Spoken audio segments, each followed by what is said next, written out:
Es heißt, die Route des Grandes Alpes sei nichts für große Wohnmobile. Das wollte ich gerne selbst herausfinden. Und bin nicht sehr weit gekommen.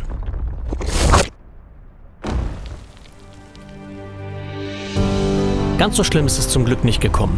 Trotzdem wird dieser Roadtrip nicht ganz nach Plan laufen. Seit Jahren schon möchte ich die Route des Grandes Alpes fahren, denn ich liebe die Berge und den Weitblick. Gleichzeitig bin ich aber auch nicht wirklich das, was man als Hardcore-Outdoor-Freak bezeichnen würde und genieße auch an solchen Plätzen den Komfort meines Wohnmobils.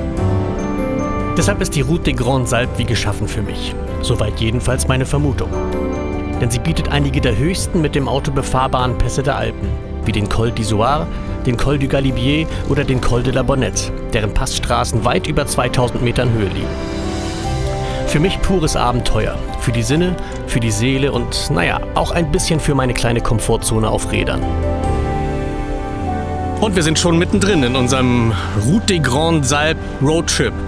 700 Kilometer ungefähr geht es jetzt durch die Alpen und über die Alpen vor allem in Richtung Genfer See. Und ich habe auch diese Route natürlich unter Zuhilfenahme meines ChatGPT-Prompts geplant. Also schauen wir mal, wo es hingeht. Hier bin ich nun also, auf der legendären Route des Grandes Alpes. Ich fahre sie von Süden nach Norden und ich habe keine Ahnung, ob die Route mit über 8,5 Metern und 5 Tonnen Gewicht überhaupt zu bewerkstelligen ist. Darüber gehen die Meinungen nämlich stark auseinander. Und der Start gestern in Monton, hier ganz im Süden Frankreichs, war schon mal sehr grenzwertig für ein Fahrzeug dieser Größe. Aber hier wird die Landschaft nun langsam weiter und die Straße schlängelt sich über enge, aber gut machbare Serpentinen in Richtung Norden. Noch bin ich also guter Dinge.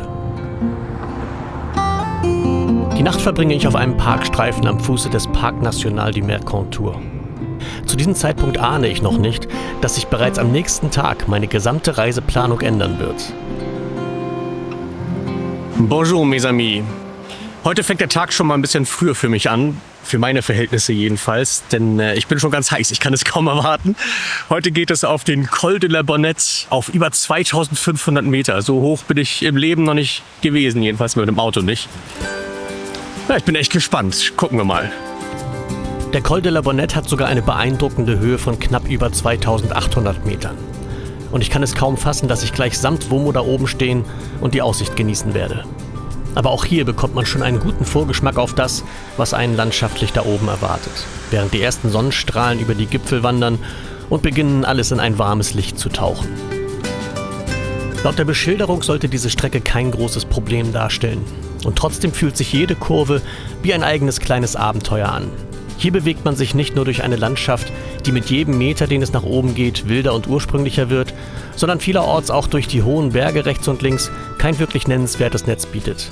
Man bewegt sich hier quasi im virtuellen Nirvana. Ich habe schon seit Tagen eigentlich nicht wirklich nennenswertes Internet. Wir sind hier erst, laut diesem Schild, auf 1870 Metern. Das ist kaum vorstellbar, dass es jetzt noch 1000 Meter senkrecht nach oben gehen soll. Ah, wie toll sieht das wieder aus hier.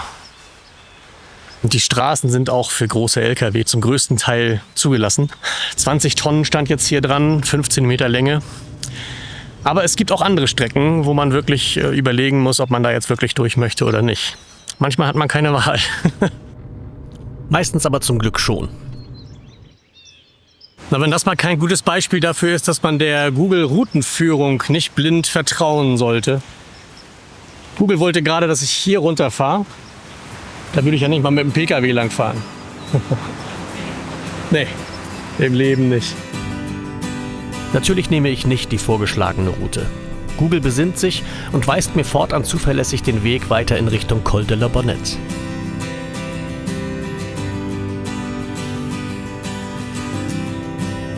Früher führten hier alte Pilgerwege die felsigen Berge hinauf. Heute ist dies eher eine Gegend für Naturgenießer, Rad- und Motorradfahrer und Leute wie mich, die glauben, mit ihrem Wohnmobil überall hinzukommen.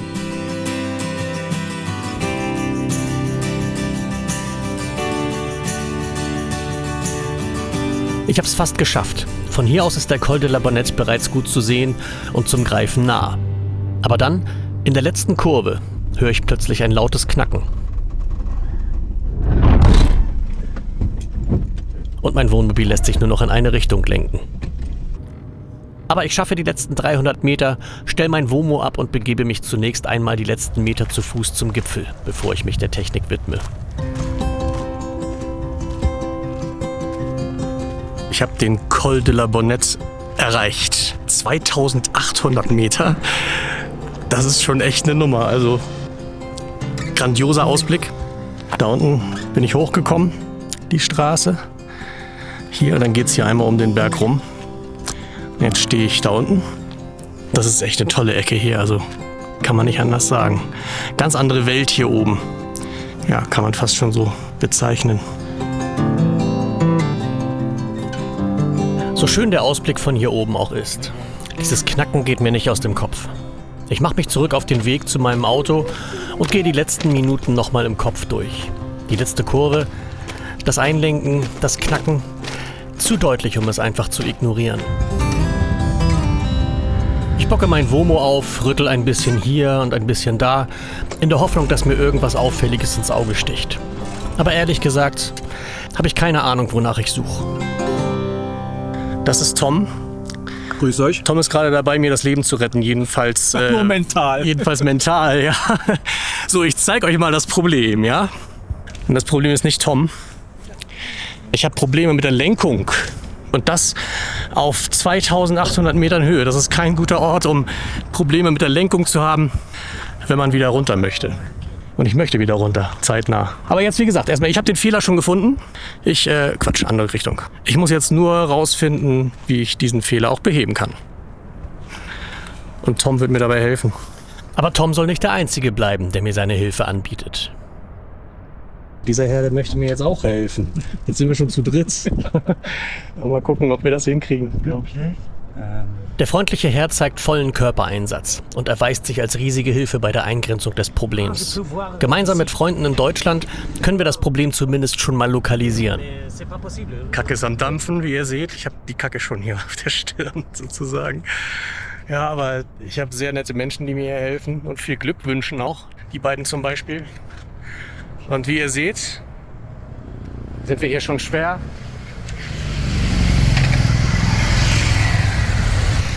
Schwer am Arbeiten. Wir haben das Problem lokalisiert. Ich habe natürlich keine Ahnung, wie man das auf Französisch formuliert. Deshalb ist der nette Herr jetzt gerade dabei, mit der Werkstatt zu telefonieren. Es stellt sich heraus, dass sich 2 Schrauben des Lenkgetriebes gelöst haben und aus der Halterung gefallen sind, woraufhin das Lenkgetriebe aus seiner Position gerutscht ist. Keine gute Diagnose.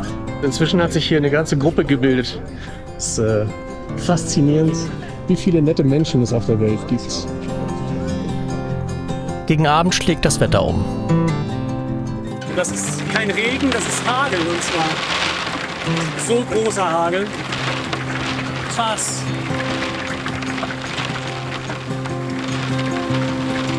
Wir haben jetzt den ganzen Tag versucht, das wieder in Schuss zu kriegen. Hat nicht funktioniert. Also wirklich haben mir alle möglichen Leute geholfen. Die Ranger waren hier natürlich. Und ich habe jetzt grünes Licht, hier zu schlafen. Und dann werde ich morgen den ADAC rufen müssen. Da wird wahrscheinlich kein Weg dran vorbeiführen. Und aber gut. Oh, habt ihr gesehen? Gewitter kriegen wir auch. 4, 5, 6. Na, ist noch weit genug weg. Aber wir hatten hier schon ganz schön Donner auch. Also das... kann eine spannende Nacht werden, kann aber auch eine sehr ruhige Nacht werden. Also das ist das einzige Positive daran an dieser ganzen Nummer, dass ich hier schlafen kann. Gute Nacht. Am nächsten Morgen telefoniere ich mit dem ADAC. Der Mitarbeiter am anderen Ende ist sehr engagiert, kümmert sich, ruft zurück. Aber schnell wird klar, eine Bergung ist nur huckepack mit einem LKW-Abschleppdienst möglich. Und über die engen und steilen Serpentinen nicht nur schwierig, sondern auch riskant. Die Kosten dafür liegen zwischen 3.000 und 4.000 Euro. Ab jetzt heißt es also improvisieren. Die Fürsorge der vorbeikommenden Reisenden geht unterdessen weiter. Ich werde von Wildfremden mit Wasser versorgt und auch Guy, der Herr vom Vortag, ist noch einmal extra mit seinem Fahrrad hier hochgekommen, um mir helfend unter die Arme zu greifen. Er ist heute noch mal extra hierher gekommen mit seinem Fahrrad. Schließlich gelingt es mir, die Lenkung mit Zurgurten so weit zu stabilisieren, dass ich am 3. Morgen die Fahrt in die nächste Werkstatt wagen kann. Aber vorher brennt mir noch etwas auf der Seele.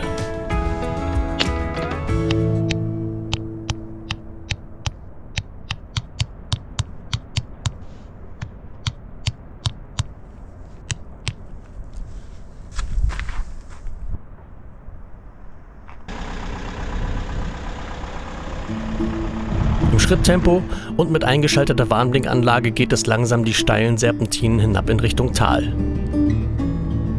Ich starte früh, um die Straße möglichst für mich allein zu haben. Immer wieder checke ich auch die Situation unter meinem Auto. Meine Konstruktion erweist sich als zuverlässig. Trotzdem bin ich angespannt. Aber der ganzen Situation und Anspannung ungeachtet ist die Natur hier um mich herum einfach der absolute Hammer. Rund 2 Stunden später erreiche ich Josier.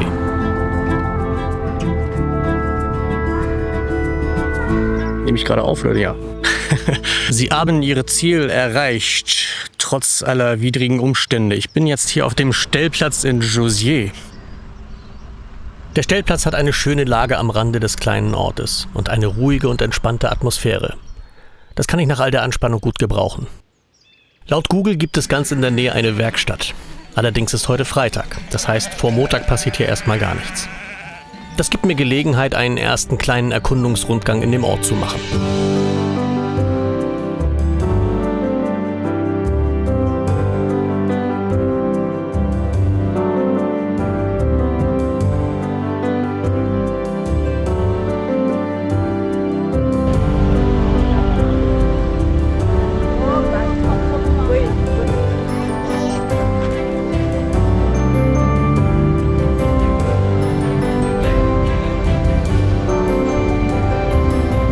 Mal in dem Ort hier. Netter kleiner Ort. Wirklich winzig, klein, aber sehr, sehr nett. Die Umgebung hier ist echt der Hammer. Da bin ich jetzt noch nicht hochgegangen. Das hebe ich mir wahrscheinlich für morgen auf, denke ich mal. Also heute nicht mehr.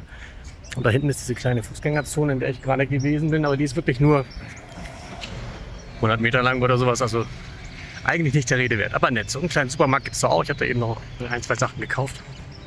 Und jetzt gehe ich wieder zurück in mein Funkloch. Der Empfang auf dem Stellplatz ist eher schlecht. Das bedeutet, dass ich hier also auch nur sehr eingeschränkt an meinen Projekten arbeiten kann. Ich gehe in den Urlaubsmodus und mache mir ein entspanntes Wochenende. Ich erkunde die Umgebung, besuche einen Flohmarkt und begebe mich wie geplant zu dem Aussichtspunkt, den ich von unten gesehen habe. Ich habe mich mal wieder hoch hinausgewagt. Ich bin jetzt oberhalb von Josier.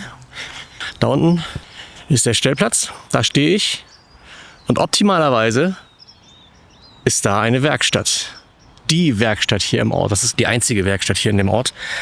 Das trifft sich natürlich gut. Da werde ich morgen gleich mal anklopfen und mal gucken, was die zu meinem Lenkproblem sagen. Aber bis dahin werde ich das hier noch ein bisschen genießen von hier oben. Das sieht auch wieder toll aus, oder? Ganz toll. Und hier ist so eine Tafel, auf der die Berge aufgemalt sind. Ja? Col de la Bonnette, da haben wir es ja. 2802 Meter, das ist der da. Da oben habe ich mit meiner Panne gestanden und 3 Tage fast und 3 Nächte verbracht. Aber wie ihr seht, lebe ich noch. Und morgen wird dann geklärt, ob mein Auto, oder ob nicht, sondern wann mein Auto repariert werden kann. Ich hoffe ja, dass das machbar ist innerhalb der nächsten Woche. Und dann bin ich auch wieder unterwegs, on the road. Das werden wir erst noch sehen. Am Nachmittag bekomme ich erstmal Besuch. Und zwar von Guy, meinem französischen Retter, und seiner Frau Chantal. Die beiden haben selbst ein Wohnmobil und haben mich auf meiner Fahrt ins Tal gesehen, weil sie einige Kilometer unter mir mit ihrem Womo auf einer Wiese standen. Am nächsten Morgen wendet sich das Blatt. Stand ist, dass ich heute Morgen in der Werkstatt gewesen bin, um mal zu checken, ob die das reparieren können. Der Typ ist da allein, hat erst in 4 Wochen frühestens Zeit und ich glaube, der hat da auch nicht wirklich Bock drauf. Und insofern gehe ich das jetzt alles selbst an und ich werde auch die Reparatur selbst machen. Ich habe Unterstützung, also nicht hier vor Ort, aber mental auf jeden Fall. Aber ich bin auch heiß, das jetzt zu machen. Also ich kriege das hin, dann nehme ich mir einen Tag Zeit oder vielleicht ruhig auch 1,5 oder so, schauen wir mal. Und dann werde ich das Lenkgetriebe austauschen. Erstmal muss ich es bestellen überhaupt und mal gucken, wohin ich das bestelle. Ab jetzt heißt es also, online ein passendes Lenkgetriebe zu finden, es zu bestellen und eine Adresse für die Lieferung zu organisieren. Der Ortskern von Josier wird zu meinem Büro. Hier habe ich ausreichend Empfang für meine täglichen E-Mails, die Suche nach einem passenden Ersatzteil und die Organisation der Lieferung. Während der nächsten Tage lerne ich Josier und die Menschen, die hier leben, näher kennen. Und trotz der Situation merke ich, wie ich hier mehr und mehr zur Ruhe komme. Zwischen dem ganzen Hin und Her und dem Rumorganisieren fühlt sich die Zeit hier ein bisschen wie Urlaub an. Oder, und das überrascht mich eigentlich noch mehr, fast wie ein Stückchen zu Hause. Die Menschen hier strahlen eine Ruhe aus, die sich sofort überträgt. Alles wirkt extrem entspannt, als wäre hier niemand in Eile. Es gibt kleine Cafés, einen Markt, einen Bäcker und einen kleinen Supermarkt, in dem ich mich mit dem Nötigsten versorgen kann. Und ich nutze die Zeit natürlich auch, um die Umgebung rund um Josier ein wenig zu erkunden und kennenzulernen. Die Berge hier sind ständig präsent, aber trotzdem wirkt alles angenehm offen und freundlich. In dieser Mischung aus Alltag und Reisepause mache ich hier auch ein paar interessante Bekanntschaften. Jetzt muss ich euch mal meinen neuen Freund vorstellen, Manuel. Bonjour. Netter Kerl ist das. Und jetzt gehen wir gerade wieder zusammen in den Ort. Ich muss ein paar E-Mails abrufen. Er möchte, glaube ich, ein bisschen flirten mit der Angestellten von dem Salon de Thé. Salon de thé and cookies. Ah, the cafe where we were yesterday. Ja, da werde ich ein kleines Eis essen, glaube ich, jetzt gleich. Manuel ist hier auf dem Stellplatz mein Nachbar und ein auf eine sehr angenehme, ruhige Art ziemlich spiritueller Mensch. Unsere Gespräche gehen schnell über das Oberflächliche hinaus und sind für mich eine willkommene Ablenkung. Auch Manuel lebt seit 4 Jahren in seinem Wohnmobil und wie ich, hat auch er gerade ein technisches Problem mit seinem rollenden Zuhause. Wir entwickeln eine sehr angenehme Nachbarschaft und er erzählt mir von seinen Reisen durch die Mongolei und von seinem Buch, an dem er gerade arbeitet. Unterdessen erreicht mich nach nun mittlerweile einer guten Woche die heiß ersehnte Lieferung. Mein Lenkgetriebe. Und noch bevor ich herausfinden kann, ob es auch passt, mache ich eine weitere sehr nette Bekanntschaft. Ich habe gerade das neue Lenkgetriebe übrigens abgeholt und dabei habe ich diese beiden netten Herrschaften kennengelernt. Sigi und Adriano, richtig? Ja, Sigi und Adriano, genau. Ich finde es immer toll, Leute kennenzulernen, ne, wenn ich unterwegs bin. Und wenn ihr mal gucken wollt, wo die beiden unterwegs sind, dann guckt mal bei Van Together rein. Für uns war das jetzt eine ganz große Ehre, den Sascha hier zu treffen. Das ist für mich das Highlight des Tages. Ich weiß nicht, ob irgendein Pass das noch toppen kann. Doch, ich glaube schon. Solche Begegnungen geben mir auf meinen Reisen das Gefühl, nie alleine unterwegs zu sein. Vielen Dank an euch beide für die gemeinsame Zeit. Und natürlich für die Schokoladenkekse. Nun geht es also ans Schrauben. Bis vor kurzem wusste ich noch nicht mal, was ein Lenkgetriebe überhaupt ist und was es macht, geschweige denn, wie es funktioniert. Dank meiner Recherchen bin ich diesbezüglich inzwischen ein ganzes Stück weiter. Aber der Ausbau gestaltet sich als sehr aufwendiges Unterfangen. Rund 2 Wochen bin ich jetzt schon hier. Und neben den vielen netten Begegnungen und vereinzelten Regengüssen wurde ich hier vor allem mit einem verwöhnt. Mit jeder Menge Sonnenschein. Perfektes Schrauberwetter.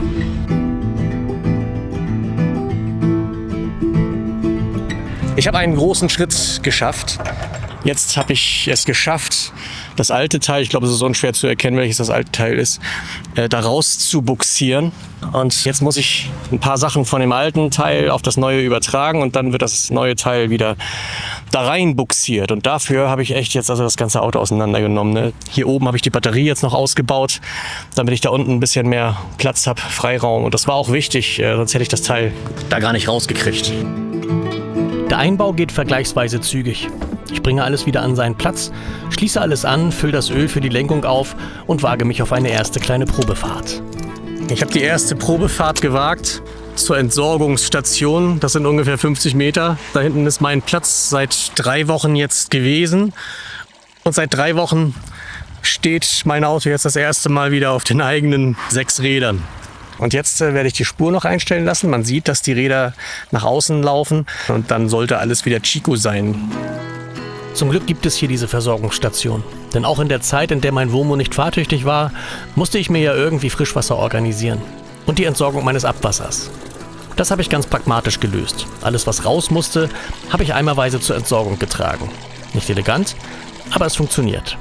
Für die Versorgung mit Frischwasser hat mir während dieser Zeit der Waterbob den Alltag gerettet. Das ist ein rollbarer 25 Liter Wassertank. Klingt erstmal nicht so spektakulär, ist aber immer dann, wenn man nicht mit dem Womo direkt zum Wasserhahn fahren kann oder will, weil man sich vielleicht mit Auffahrböcken, Markise, Gartenzäunchen und allem drum und dran fest eingerichtet hat, eine Riesenhilfe.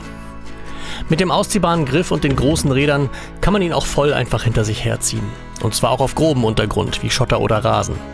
Und auch das Entleeren wird hier nicht zum Kraftakt, weil sich in dem Tank eine fest eingebaute Pumpe befindet, wahlweise mit 0,6 oder 1,4 bar. Damit sind die 25 Liter in wenigen Minuten im Frischwassertank des Womos. Betrieben wird die Pumpe über das mitgelieferte 5-Meter-Kabel oder über einen separat erhältlichen Akku. Die Öffnungen auf der Oberseite sind für etwas schlankere Arme groß genug, um den Tank zu reinigen. Und man kann den Waterbob auch als elektrische Dusche benutzen, wenn man möchte. Der Waterbob ist also nicht nur wie bei mir hier im Notfall sinnvoll, sondern kann einem auch im ganz normalen Wohnmobilalltag das Leben leichter machen. Mit meinem Rabattcode Sascha2026 sparst du beim Kauf 5%. Nach dem Befüllen bleibt noch ein letztes kleines Abenteuer. Denn für die Einstellung der Spur muss ich rund 60 Kilometer durch die Berge nach Gap fahren. In der näheren Umgebung gibt es keine Werkstatt, die eine Hebebühne oder einen passenden Graben für ein Fahrzeug meiner Größe hat. Ich bekomme einen Termin in 2 Tagen und die Zeit dazwischen nutze ich, um auch hier die Umgebung ein wenig zu erkunden. Ich habe mich mal auf eine kleine Wanderung begeben. Toll sieht das hier aus. Da unten irgendwo hinter den Zweigen, da wohne ich. Irgendwo da. Tolle Ecke hier. Die Einstellung der Spur ist gegen Mittag erledigt. Und anschließend zieht es mich noch einmal nach Jauziers, das mir in diesem Teil der Alpen inzwischen ein Stück Vertrautheit bietet. Denn vor meiner Weiterfahrt gilt es noch ein weiteres technisches Problem zu lösen, das sich auf der Fahrt nach Gap offenbart hat. Und wieder bekomme ich unerwartet Hilfe. Ich muss euch die beiden jetzt einfach mal vorstellen. Silvia, ja. Silvia ist meine neue große Liebe, die hat mich gerade mit Frühstück versorgt. Und was für ein Frühstück, ne? Hammer. Aber größter Fan bin ich eigentlich, Entschuldigung Silvia, von deinem Mann Mirko. Denn Mirko hat mir gerade erklärt, warum meine Solaranlage nicht wirklich richtig lädt. Und hilft mir jetzt gerade auch noch dabei, ich glaube, das wisst ihr noch gar nicht, ne? Ich habe ja jetzt nach meinem Lenkgetriebefehler, habe ich jetzt noch einen Fehler, der sogar dafür sorgt, dass mein Auto teilweise in den Notlauf geht. Und ich vermute, dass er irgendwo Nebenluft zieht. Und jetzt bin ich mit Mirko gerade mal eine Runde gefahren. Ja, und jetzt werden wir das Problem beheben, ne? Zum Leid von Silvia, weil Silvia möchte eigentlich Urlaub machen. Ja. Ich habe Urlaub. Aber Mirko kennt das, glaube ich, gar nicht, so Urlaub machen, oder? Ja. Also jedenfalls bin ich euch das sehr, Wetter ist heute perfekt dafür. Ja, das stimmt. Genau. Aber ihr wolltet eigentlich weiter heute, oder? Genau. Der Col hat übrigens auch von 10 bis 20 Uhr. Genau. Deswegen, wir haben Zeit. Ja. Der Col de la Bonnette, ne, genau, auf dem ich oben den Lenkbruch hatte, der war nämlich jetzt schon geschlossen die letzten beiden Tage wegen Schnee tatsächlich. Da oben ist schon Schnee zu sehen. Also ich bin euch jedenfalls sehr, sehr dankbar. Wir freuen uns. Ein Riss in einem Luftschlauch erweist sich als Übeltäter. Ein vergleichsweise kleines Problem. Allerdings passt der bestellte Schlauch nicht und ich muss ihn noch einmal bestellen. Wieder gehen Tage ins Land. Aber langsam wird es Zeit, dass mein Auto wieder startklar ist. Denn die Tage werden von nun an bereits spürbar kühler. So schön das jetzt hier auch gerade aussieht, aber heute, als ich aus dem Fenster guckte, hatten wir das erste Mal, ich will nicht sagen Frost, aber zumindest im Schatten sieht man es noch ein bisschen. Frühreif. Frühreif? Sagt man das so? Frühreif heißt doch eigentlich was anderes, ne, oder? Ja, also jedenfalls wird es jetzt zusehends auch frischer hier. Langsam macht sich ein Gefühl des Abschieds breit. Jauziers ist in den letzten Wochen so viel mehr für mich geworden, als nur ein Zwischenstopp in den Alpen. Es war Werkstatt, Büro, Treffpunkt. Und irgendwie auch ein bisschen wie ein Zuhause auf Zeit. Und jetzt ist da plötzlich diese Mischung aus Vorfreude und einem leichten Ziehen im Bauch. Einerseits geht es nun endlich weiter, zurück auf die Straße.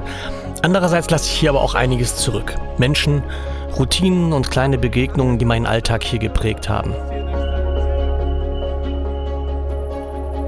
Mit einer ersten längeren Probefahrt verabschiede ich mich langsam von Jauziers.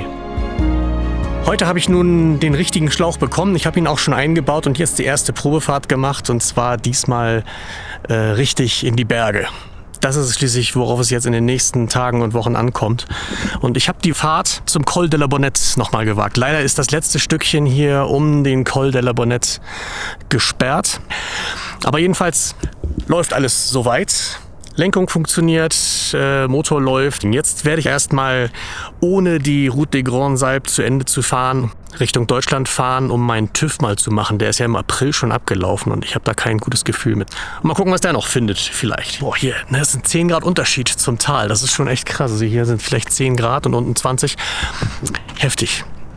Morgen werde ich dann also in Richtung Norden endlich starten. Nach 5 Wochen, glaube ich, 5 Wochen, die ich jetzt hier verbracht habe. Aber es war eigentlich unterm Strich, war es eine tolle Zeit. Ich habe viel gelernt über Menschen und aber auch über die Technik. Nach insgesamt 5 Wochen ist es nun also an der Zeit, Josier wieder zu verlassen. Und mein Tag startet heute bereits vor Sonnenaufgang. Draußen ist es noch dunkel. Denn vor meinem Abschied möchte ich noch einmal die Attraktion dieser Gegend sehen. Murmeltiere. Eigentlich ist es dafür schon viel zu spät im Jahr und die meisten Tiere dürften sich bereits im Winterschlaf befinden. Allerdings waren die vergangenen Wochen ungewöhnlich mild. Deshalb hoffe ich darauf, dass sich vielleicht doch das ein oder andere Tier nochmal an der Oberfläche zeigt. Von den Betreibern des Supermarkts habe ich den Tipp bekommen, mein Glück im nahegelegenen Vallon de Lausannier zu versuchen. Einem abgelegenen Tal, das für seine hohe Murmeltierpopulation bekannt ist. Sie haben mir geraten, mein Wohnmobil in Larches abzustellen und von dort aus die 9 Kilometer bis zum Schutzgebiet zu Fuß weiterzugehen. Da es zwar einen Parkplatz direkt am Zugang gibt, die Zufahrt für Wohnmobile aber nicht gestattet ist. Ein ziemlicher Marsch, der mich entlang eines kleinen Flusses leicht, aber stetig bergauf in Richtung meines Ziels führt. Murmeltiere leben meist in höheren Lagen zwischen 1000 und 3000 Metern. Dort graben sie weit verzweigte Bausysteme in den Boden, die ihnen Schutz vor Feinden und vor der Kälte bieten. Sobald es kälter wird, ziehen sie sich in ihre Bauten zurück und verbringen den Winter im Tiefschlaf.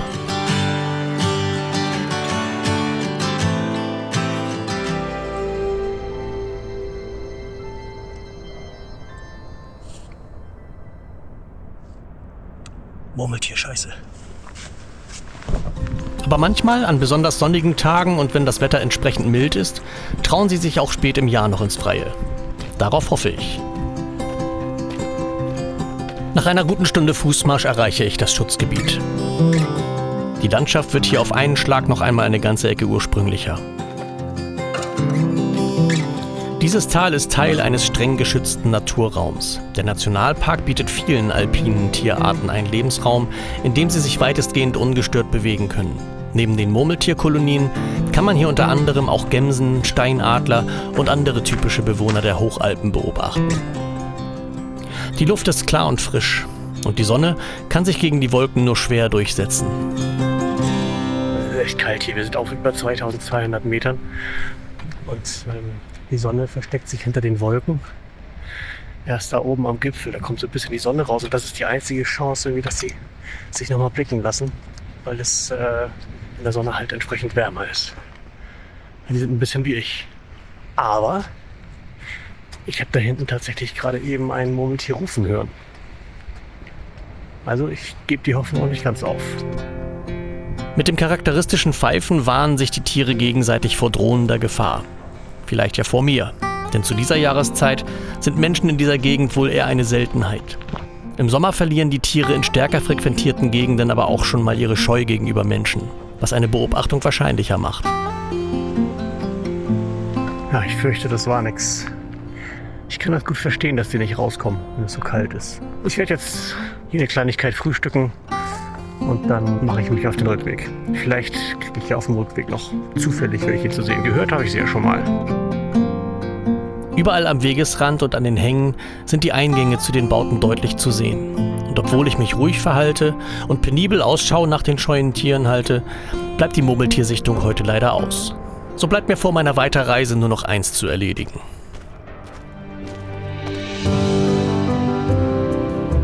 Die schönsten Erinnerungen entstehen nicht immer dann, wenn alles nach Plan läuft.